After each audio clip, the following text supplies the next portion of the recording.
Bom dia, meu amigo, minha amiga, é um grande prazer estar falando com você mais uma vez.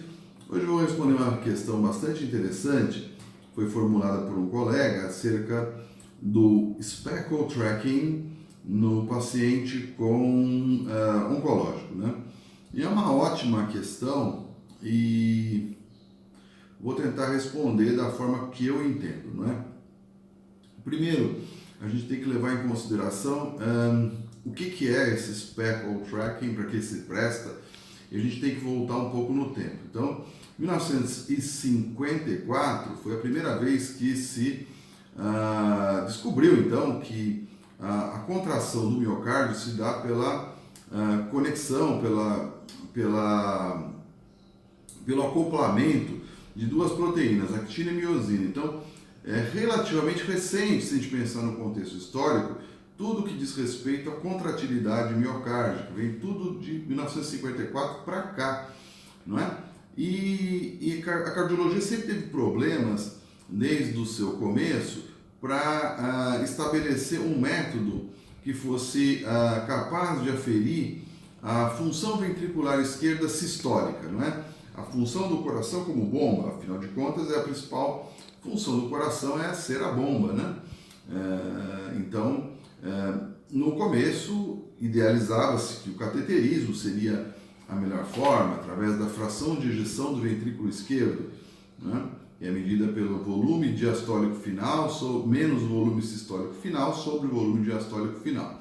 Claro que isso, do ponto de vista prático, é impraticável, porque é um exame invasivo, iria colocar as pessoas em risco, contudo, não é plausível isso. Daí surgiu a ecocardiografia, com imagens, claro, ultrassonográficas, não invasivas, e que permite então você aferir essa fração de ejeção do ventrículo esquerdo. A princípio era muito complicado, porque você tem o cálculo da fração de ejeção do ventrículo esquerdo, você leva em consideração na ecocardiografia que o coração é uma elipsoide de revolução, como se fosse uma bala de revólver, e aí você tem um diâmetro, que é o anteroposterior, e leva em consideração que os outros dois necessários para medir o volume dessa figura geométrica e, portanto, alcançar os volumes, não é? Seriam um deles igual, não é? E o outro, que é o longitudinal, seria o dobro do anteroposterior. Portanto, você parte de premissas que não são necessariamente verdadeiras. Pacientes que têm dilatação, o aspecto morfológico do coração se assemelha muito mais a uma bola do que efetivamente uma elipsoide de revolução. Então tem muitas variáveis, quando tem alteração do contrato segmentar nem se fala, então é uma medida bastante falha. Para tentar resolver esse problema, foi desenvolvido o método de Simpson, mas ainda assim ele é bastante falho, a gente vê que na prática ele não corresponde a uma realidade do que você calcula, em relação ao que você está vendo na imagem.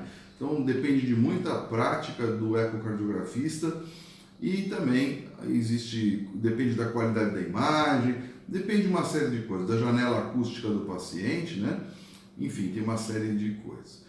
Então, como é um fato importante a função ventricular do coração, tanto direita quanto esquerda, as pessoas têm pesquisado novas formas de avaliar essa função ventricular. E uma delas é o speckle tracking, né? Uma delas não, a que tem sido mais estudada e é o grande boom aí na ecocardiografia dos últimos anos, não é? É um método interessante, né? Já estudado, né? E que apresenta, segundo alguns autores, um potencial dele substituir, inclusive, a fração de ejeção do ventrículo esquerdo no futuro. Não é o caso no presente, a maioria dos autores não concorda com isso, mas esse método do speckle tracking, ou a ideia de que o rastreamento de pontos através da escala de cinzas na imagem bidimensional, ele marcaria alguns segmentos de brancos, né, alguns pontos dessa escala de cinzas, e veria em detalhes, quadro a quadro, a movimentação adequada dos vários segmentos do miocárdio, né, nos vários cortes estabelecidos, né? E isso aparentemente se mostra mais eficaz em vários estudos do que o método convencional, né? Esse speckle tracking.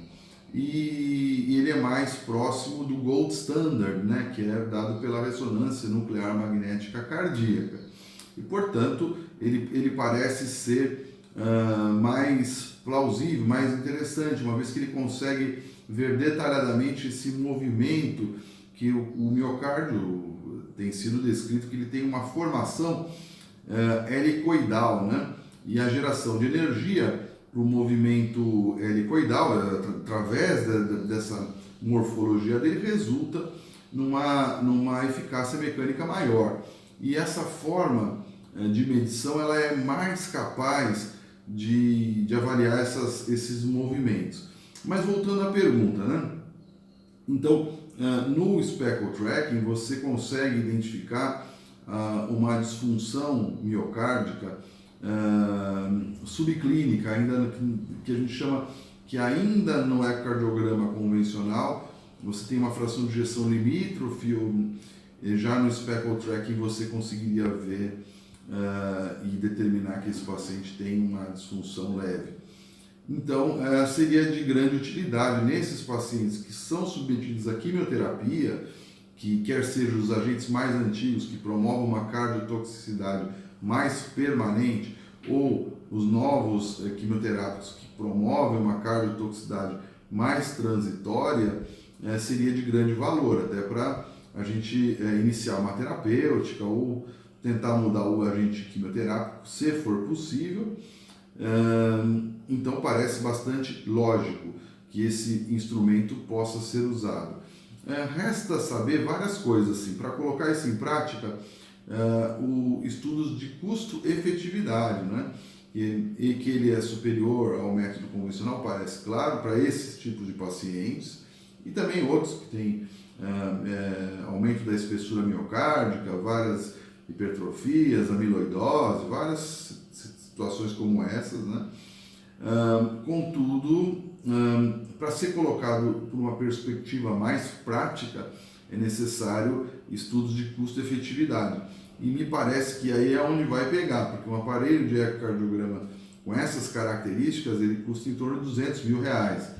É um aparelho caro em relação ao sem speckle tracking. E isso pode ser determinante para você fazer ou não esse tipo de estudo, porque os planos de saúde ou o governo não vão querer bancar valores adicionais, né? Nesse sentido, primeiro você tem que provar efetivamente, colocar em diretriz, depois que coloca tudo isso, você ainda tem que colocar no rol de procedimentos liberados pela ANS, para depois os convênios ainda pressionarem para que você não peça. Então é muito difícil do ponto de vista prático que isso seja implantado em larga escala, mas se você conhece alguém que tem um aparelho, indica para determinado lugar e tal, aí vai bem, mas fora disso não vejo com muito otimismo essa perspectiva, apesar de grande valor, ser colocado do ponto de vista prático para grandes massas, tá bom? Grande abraço, tchau!